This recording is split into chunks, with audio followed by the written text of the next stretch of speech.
പ്രിയപ്പെട്ടവരെ, തീർച്ചയായിട്ടും നിങ്ങൾ ഈ കടലക്കറി ഇതുപോലെ ഒന്ന് പരീക്ഷിച്ച് നോക്കുക. അപ്പോൾ നമ്മളിത് എങ്ങനെയാണ് ഉണ്ടാക്കുന്നത് എന്ന് നമുക്ക് വീഡിയോ കണ്ടിട്ട് വരാം. വളരെ സിമ്പിളായിട്ടുള്ള ഒരു കറിയാണ്, തേങ്ങയൊന്നും അരയ്ക്കാത്ത ഒരു അടിപൊളിയായിട്ടുള്ള ഒരു കടലക്കറിയാണ്. നിങ്ങൾക്ക് തീർച്ചയായിട്ടും ഈ കടലക്കറി ഇഷ്ടപ്പെടും. അതും ഏറ്റവും നല്ല കോമ്പിനേഷൻ പുട്ട് വെള്ളയപ്പം, ഇതിലേക്ക് രണ്ടിലേക്കും നിങ്ങൾ കഴിച്ചു നോക്കുക. അടിപൊളി കറിയാണ്. അപ്പോൾ നിങ്ങൾ വീഡിയോ സ്കിപ്പ് ചെയ്ത് കണ്ടിട്ട് ഇഷ്ടപ്പെട്ടാൽ ലൈക്ക്, കമൻറ്റ്, ഷെയർ ഒന്നും മറക്കരുത്. ആദ്യമായിട്ടാണ് കാണുന്നതെങ്കിൽ ചാനലിൽ നിന്ന് സബ്സ്ക്രൈബ് ചെയ്ത ബെൽ ബട്ടൺ കൂടി അമർത്തി പോകാൻ ശ്രമിക്കുക കേട്ടോ. അപ്പോൾ തീർച്ചയായിട്ടും നിങ്ങൾ ഈ കറി ഉണ്ടാക്കി നോക്കുക കേട്ടോ. അപ്പോൾ കറി ഉണ്ടാക്കാനായിട്ട് ഞാൻ ഇവിടെ കടല കുക്കറിൽ ഒരു 3 വിസിൽ വരുന്നത് വരെ വേവിച്ചിട്ടെടുത്തിട്ടുണ്ട്. അത്യാവശ്യം ഉപ്പും ചേർത്തിട്ടാണ് ഞാനത് വേവിച്ചിരിക്കുന്നത്. അപ്പോൾ നിങ്ങൾക്ക് കടല ഇവിടെ നല്ല രീതിയിൽ വെന്തതായിട്ട് കാണാം. ഒരു 3 വിസിലാണ് ഞാൻ അടിച്ചിട്ടുള്ളത്. അപ്പോൾ നമുക്ക് ആദ്യമായിട്ട് ഇത് വേവിച്ച് വെച്ചിട്ട് ഇത് അങ്ങോട്ട് മാറ്റി വയ്ക്കാം. ഇനി പാൻ അടുപ്പത്ത് വെച്ചിട്ട് അതിലേക്ക് ഒരു 2-3 ടേബിൾ സ്പൂൺ നിങ്ങളുടെ ഇഷ്ടപ്രകാരം ഒഴിക്കുക.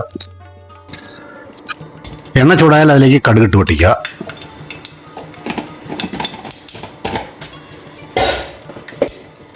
കടുക് പൊട്ടി വരുന്നതോടുകൂടി നമ്മൾ കുറച്ച് ഇഞ്ചി വെളുത്തുള്ളി ചതച്ച് വെച്ചിട്ടുണ്ട്, അത് ഞാൻ ഇതിലേക്ക് ഇടുന്നു. ഒരു 20 സെക്കൻഡ് നേരം ഒന്ന് വഴറ്റിയെടുക്കുക.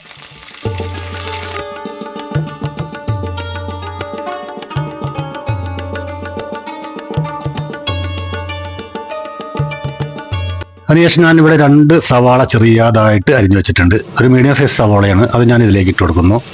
ഇത് നമുക്ക് ഗോൾഡൻ ബ്രൗൺ ആവുന്നത് വരെ വഴറ്റിയെടുക്കാം.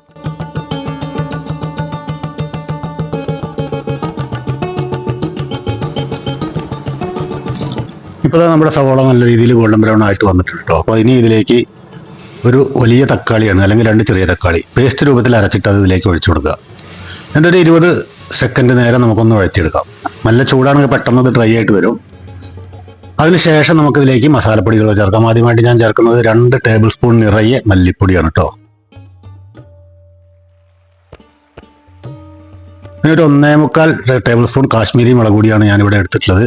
നിങ്ങൾക്ക് എരിവുള്ള മുളക് പൊടിയാണെന്ന് വെച്ചാൽ 1 ടേബിൾ സ്പൂൺ ഇട്ടാൽ മതിയായിരിക്കും കേട്ടോ. പിന്നെ ഒരു 1/2 ടീസ്പൂൺ മഞ്ഞൾപ്പൊടി ഇട്ട് കൊടുക്കുന്നുണ്ട്. ഇനി നമുക്കത് കുറച്ച് നേരം ഒന്ന് വഴറ്റിയെടുക്കാം. ഒരു 1 മിനിറ്റ് നേരം ഒന്ന് വഴറ്റിയതിന് ശേഷം 1-2 കാര്യങ്ങൾ കൂടി ഇതിലേക്ക് ചേർക്കാനുണ്ട്. അപ്പോൾ ഏകദേശം അതിൻ്റെ പച്ചമണം ഒന്ന് പോകുന്നവരെ നമുക്കൊന്ന് വഴറ്റിയെടുക്കാം. അപ്പോൾ ഏകദേശം അത് വഴന്നു വന്നിട്ടുണ്ട്. അപ്പോൾ ഇതിലേക്ക് ഞാൻ ഒരു 1/4 ടീസ്പൂൺ ചേർക്കുന്നത് പെരുംജീരകത്തിൻ്റെ പൊടിയാണ്. ഒരു 1/2 ടീസ്പൂൺ ഗരം മസാല കൂടി ചേർത്തിട്ട് നമുക്ക് ഒന്നുകൂടി വഴറ്റിയെടുക്കാം.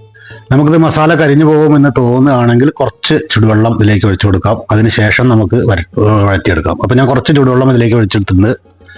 വീണ്ടും വഴറ്റിയെടുക്കാം. ഒരു 1-1.5 മിനിറ്റ് കൂടി വഴറ്റിയാൽ നമ്മുടെ മസാല ഇവിടെ നല്ല രീതിയിൽ റെഡിയാവും. കുറച്ച് കറിവേപ്പില ഞാൻ ചേർത്തിട്ടുണ്ട്. വീണ്ടും വഴറ്റിക്കൊണ്ടിരിക്കുന്നു. ഇപ്പോൾ അത് ഏകദേശം നമ്മുടെ മസാല ഇവിടെ വഴന്ന് വരുന്നുണ്ട്. ഈ കളറായാൽ നമ്മുടെ എണ്ണയൊക്കെ തെളിഞ്ഞു വന്നു കഴിഞ്ഞാൽ നമുക്കിവിടെ നിർത്താം. ഇനി ഇതിലേക്ക് നമ്മൾ വേവിച്ച് വെച്ച കടല ഇതിലേക്ക് ഒഴിച്ചു കൊടുക്കാം.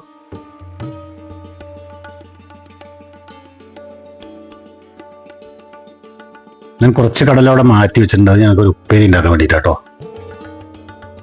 അപ്പോൾ ഇത് നല്ല രീതിയിലൊന്ന് ഇളക്കി യോജിപ്പിക്കാം. പിന്നെ ഇതിലേക്ക് ഗ്രേവിക്ക് ആവശ്യമുള്ള വെള്ളം ഒഴിച്ചു കൊടുത്തിട്ട് ഒന്നുകൂടി ഇളക്കി യോജിപ്പിച്ചിട്ട് ഇതിൽ ഞാൻ ആദ്യം കടല വേവിക്കുമ്പോൾ ഇട്ടിട്ടുണ്ടായിരുന്നു. അതുകൊണ്ട് ഞാൻ ഇപ്പോൾ ഉപ്പിട്ട് കൊടുക്കുന്നില്ല. നിങ്ങൾക്ക് ചില സംശയം തോന്നിയിരിക്കാം എന്താ അതിന് ഉപ്പിട്ട് കൊടുക്കാത്തത് എന്നുള്ളത്. അപ്പോൾ ഞാൻ ഇത് അടച്ചു വെക്കുന്നു കേട്ടോ. അടച്ചു വെച്ചിട്ട് ഒരു തിള വരുന്നത് നമുക്ക് വേവിച്ചെടുക്കാം. തിള വന്നു കഴിഞ്ഞാൽ നമുക്കൊന്ന് തുറന്നു നോക്കിയിട്ട് നമുക്ക് ആവശ്യം ഉണ്ടെങ്കിൽ ഉപ്പിട്ട് കൊടുക്കാം. അപ്പോൾ ഞാൻ ഉപ്പ് നോക്കിയപ്പോൾ കുറച്ച് ഉപ്പ് കുറവായിട്ട് എനിക്ക് തോന്നി.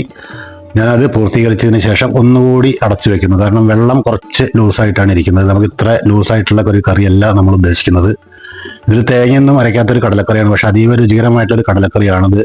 തീർച്ചയായിട്ടും ഇത് നിങ്ങൾ ഉണ്ടാക്കാൻ മറക്കണ്ട, അത്ര ടേസ്റ്റിയാണ്. ഞാൻ വീണ്ടും അടച്ചു വെക്കുന്നു. ഒരു 2-3 മിനിറ്റ് വേവിച്ചതിന് ശേഷം ഞാൻ വീണ്ടും തുറന്നു നോക്കുന്നു. ഇപ്പോൾ ഇതാ നമ്മുടെ കടലക്കറി നല്ല ഗ്രേവി ആയിട്ട് വന്നിട്ടുണ്ട്. ഇനി ഇതൊന്ന് ഇളക്കി നോക്കാം. നമുക്ക് ഉപ്പ് നോക്കാം എല്ലാം റെഡിയാണോ എന്ന്. അതിനുശേഷം നമുക്ക് ഇതിലേക്ക് കറിവേപ്പില ഇട്ട് കൊടുത്തിട്ട് ഓഫ് ചെയ്ത് വെക്കാം. അപ്പോൾ ഞാനിതൊന്ന് ഇളക്കി നോക്കി. അപ്പോൾ നമ്മുടെ ഗ്രേവി നല്ല കറക്റ്റായിട്ട് വന്നിട്ടുണ്ട്. നിങ്ങൾക്കിവിടെ കാണാവുന്നതാണ്. നല്ല അടിപൊളി ഗ്രേവി ആയിട്ടാണ് വന്നിട്ടുള്ളത്.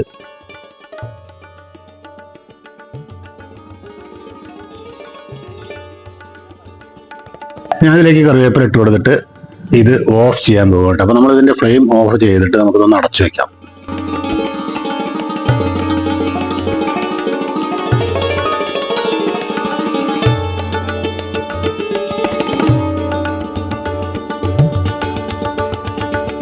അപ്പോൾ അടച്ചു വെച്ചിട്ടൊരു 15-20 മിനിറ്റിന് ശേഷം നമുക്ക് തുറന്നു നോക്കിയാൽ നമ്മുടെ അടിപൊളി കടലക്കറി ഇവിടെ റെഡി ആയിട്ടുണ്ട്. കണ്ടോ?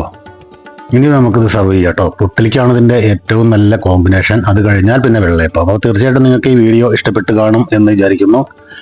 ഇഷ്ടപ്പെട്ടാൽ ലൈക്ക് ചെയ്യാനും കമൻറ്റ് ചെയ്യാനും ഷെയർ ചെയ്യാനും മറക്കണ്ട. ആദ്യമായിട്ട് കാണുന്നവരാണെങ്കിൽ ചാനൽ ഒന്ന് സബ്സ്ക്രൈബ് ചെയ്തിട്ട് ബെൽ ബട്ടൺ കൂടി അമർത്തി പോകാൻ ശ്രമിക്കുക കേട്ടോ.